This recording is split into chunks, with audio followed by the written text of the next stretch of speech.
Hello friends, दोस्तों आज इस वीडियो में हम बात करेंगे कि एक 12 बाय 12 के रूम में पुट्टी कराने पर कितना खर्चा होता है। और जाहिर सी बात है कि अगर आप अपने एक कमरे में पुट्टी कराने का खर्चा निकाल लेंगे तो आप अपने पूरे घर में पुट्टी कराने का खर्चा निकाल लेंगे। यहाँ 12 बाय 12 का रूम मैंने इसलिए कंसिडर किया है क्योंकि आज के समय में 10 बाय 10 के कमरे कोई नहीं बनवाता। और अगर आपका रूम 10 बाय 10 का है भी तो आपको इसी वीडियो से एक आइडिया तो लग ही जाएगा कि आपका खर्चा कितना आएगा, जो 12 बाय 12 के रूम में पुट्टी कराने के खर्चे से कम ही होगा। लेकिन इससे पहले मैं आपको पुट्टी के बारे में 3 जरूरी बातें बताना चाहूंगा। पहली बात तो अक्सर लोगों को पुट्टी कराने के खर्चे को लेकर कंफ्यूजन रहती है कि पुट्टी कराने में खर्चा क्या आएगा, जो आता है 11 से 12 रुपए पर स्क्वायर फीट। इस पर तो हम डिटेल में बात करने ही वाले हैं, लेकिन उससे पहले मैं आप लोगों की 2 कॉमन कंफ्यूजन क्लियर कर देता हूं। पहली तो यह कि सभी लोग सोचते हैं कि कौन से कंपनी की पुट्टी सबसे बढ़िया है, कौन सी पुट्टी बेस्ट रहेगी। तो फ्रेंड्स, वैसे तो आप कोई भी कंपनी की पुट्टी यूज करें, कोई प्रॉब्लम नहीं है, पर मैं आपको मेनली 5 कंपनी की वॉल पुट्टी ही सजेस्ट करूंगा जो मैंने पर्सनली यूज की है और इनका प्रैक्टिकल एक्सपीरियंस लिया है। जिसमें नंबर 5 पर मैंने रखा है नेरोलैक वॉल पुट्टी को, जो बटर लाइक फिनिश प्रोवाइड करती है और किसी भी तरह की अनप्लीजेंट स्मेल भी नहीं देती है। इसमें प्राइमर की कोई रिक्वायरमेंट नहीं होती और इसे आप सभी ओल्ड और न्यू वॉल्स पर अप्लाई कर सकते हैं, तो आप इसे यूज कर सकते हैं। नंबर 4 पर है A to Z wall putty. यह भी काफी अच्छी वॉल पुट्टी है जो पोर्स और माइक्रो क्रैक्स को फिल करने के लिए सबसे बेस्ट वॉल पुट्टी है, जिसकी फिनिशिंग भी काफी स्मूथ है। यह अफोर्डेबल कैटेगरी में आने के कारण भी काफी फेमस है, आप इसे भी यूज कर सकते हैं। तीसरे नंबर पर है Asian Paint true care wall putty. जैसे कि आप सभी जानते हैं कि एशियन एक बहुत बड़ी पेंट की मैन्युफैक्चरर कंपनी है जो सीमेंट बेस्ड पुट्टी बनाती है। इसे बनाने में नेचुरल ग्रेडियंट्स यूज किए गए हैं और पॉलीमर एडिटिव होने की वजह से यह ऑसम फिनिश देती है जो अच्छे से वाटर को रेजिस्ट कर सकती है। इसका कवरेज एरिया भी काफी अच्छा है जो आप इंटरनल और एक्सटर्नल दोनों वॉल्स पर यूज कर सकते हैं, आप इसे भी यूज कर सकते हैं। दूसरी है जेके वॉल पुट्टी। यह भी काफी अच्छी वॉल पुट्टी है इंटीरियर और एक्सटीरियर के लिए, क्योंकि यह वाटरप्रूफ होने के साथ साथ एल्कलाइन रेजिस्टेंट भी है। यह पुट्टी हर तरह की वेदर कंडीशन को रेजिस्ट कर सकती है। इसके साथ साथ ये एक गुड फिनिशिंग भी प्रोवाइड करती है और इसमें क्विक ड्राइंग प्रॉपर्टी भी है, आप इसे भी यूज कर सकते हैं। और नंबर 1 पर है मेरी फेवरेट बिरला व्हाइट पुट्टी, जो एक जाना माना नाम है, जो आपको हर गांव और शहर में आसानी से मिल जाएगी। ये one of the best putty इसलिए भी है कि इसे आप किसी भी तरह की दीवारों पर अप्लाई कर सकते हैं, चाहे वो स्टोन मेजनरी वॉल हो या फिर ब्रिक मेजनरी वॉल हो, इंटरनल वॉल हो या फिर एक्सटर्नल वॉल। इसीलिए इसे यूनिवर्सल पुट्टी भी कह सकते हैं। यह एक cement based, water resistant, strong bonding strength, good coverage area और one of the best water and seepage protection putty है, जो पुट्टी पेंट फ्रेंडली भी होती है और नमी को भी कम करती है।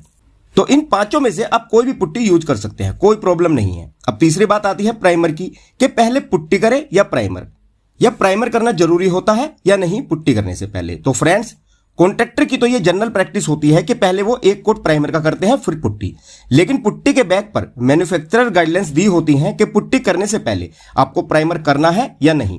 इसीलिए पुट्टी कराने से पहले आप बैग पर लिखी मैन्युफैक्चरर गाइडलाइंस को केयरफुली पढ़ के ही पुट्टी कराएं। ओके फ्रेंड्स, तो ये 3 कॉमन कंफ्यूजन है, आई होप कि आपकी क्लियर हो गई हैं। तो आइए अब हम बढ़ते हैं अपने मेन टॉपिक की तरफ। तो मान लो ये एक हमारा कमरा है 12 बाय 12 फीट का, जिसमें एक दरवाजा है और एक खिड़की। दरवाजे का साइज है 7 बाय 3 फीट यानी कि 21 स्क्वायर फीट और खिड़की का साइज है 3 बाय 4 फीट यानी कि 12 स्क्वायर फीट। तो ये टोटल एरिया हो गया 21 + 12 = 33 स्क्वायर फीट। मीन्स इस पूरे कमरे में सिर्फ खिड़की और दरवाजों के अलावा पूरे रूम में पुट्टी होनी है। तो सबसे पहले तो हम इस कमरे का टोटल एरिया कैलकुलेट कर लेंगे, खिड़की और दरवाजों को छोड़कर। तो आइए देख लेते हैं। तो वॉल एरिया हो जाएगा हमारा, जो वॉल है 12 फीट लंबी और 12 फीट चौड़ी, तो ये हो जाएगा 144 स्क्वायर फीट। और इस कमरे में टोटल 4 दीवारें हैं, तो 4 दीवारों का टोटल एरिया हो जाएगा 4 × 144 = 576 स्क्वायर फीट। तो ये 576 स्क्वायर फीट तो सिर्फ दीवारों का है। अब सीलिंग का एरिया, इस पर भी पुट्टी होगी तो इसका एरिया भी सेम ही होगा, 12 बाय 12 फीट, यानी कि छत का एरिया भी 144 स्क्वायर फीट होगा। तो हमारा टोटल एरिया हो जाएगा wall area plus ceiling area. Wall area है हमारा 576 स्क्वायर फीट और सीलिंग एरिया है 144 स्क्वायर फीट, तो टोटल एरिया हो गया हमारा 720 स्क्वायर फीट। लेकिन इसमें से हमें डोर और विंडो का एरिया डिडक्ट करना होगा, जो कि दरवाजे और खिड़कियों का हमारा एरिया है 33 स्क्वायर फीट। तो पुट्टी के लिए हमारा नेट एरिया होगा 720 - 33 = 687 स्क्वायर फीट। तो 687 स्क्वायर फीट एरिया में हम पुट्टी करेंगे 2 कोट। 2 कोट पुट्टी के मिनिमम रिक्वायरमेंट होती है, आप 3 कोट भी कर सकते हैं, जो टोटली डिपेंड करता है आपकी प्लास्टर सरफेस की कंडीशन पर। तो अगर आप Asian, JK, Nerolac, A to Z और बिरला व्हाइट पुट्टी में से कोई भी पुट्टी यूज करते हैं तो इनका कवरेज एरिया क्या होता है। Coverage area means 1 KG putty में एरिया कितना कवर करेगी। और एक बात, मैं यहाँ किसी भी पुट्टी और ब्रांड को प्रमोट नहीं कर रहा हूं, आपका जो मन करे आप वह पुट्टी यूज कर सकते हैं, बस मेरे अकॉर्डिंग ये बेस्ट पुट्टी ब्रांड है। तो इनका कवरेज एरिया क्या होता है, क्वांटिटी इन बैग्स, अमाउंट और कवरेज एरिया पर स्क्वायर फीट।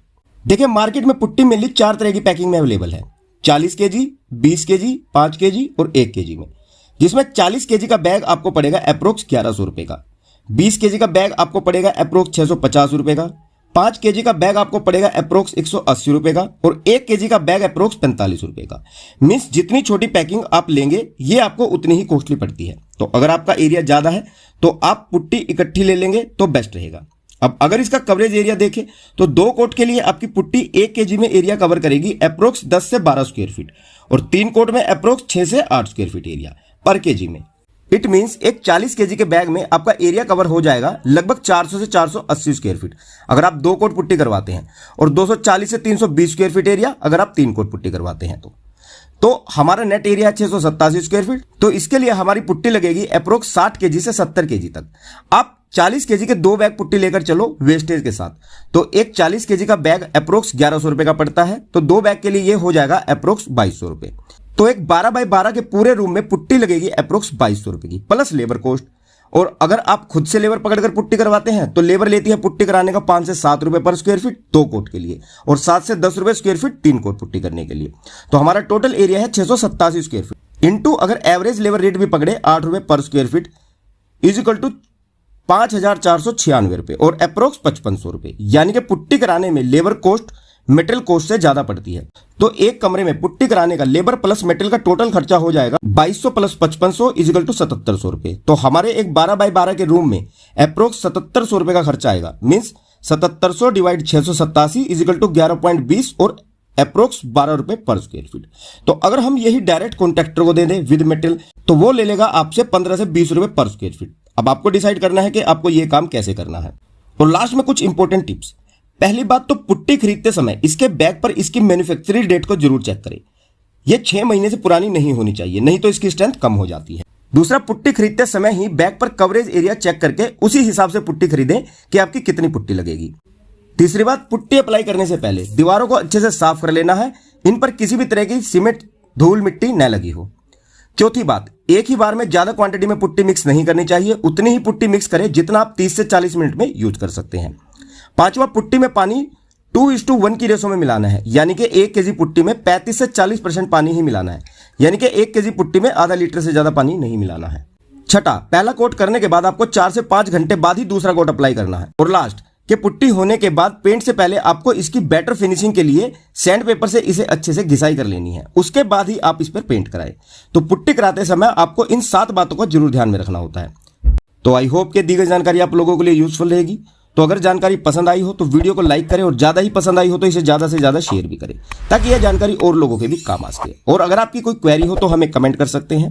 तो चलिए जल्द मिलता हूं हमारी नेक्स्ट वीडियो में एक और बेहतरीन जानकारी के साथ। तब तक के लिए विदा लेना चाहूंगा, और वीडियो में यहां तक बने रहने के लिए आप लोगों का तहे दिल से धन्यवाद guys. Thanks for watching and have a nice day.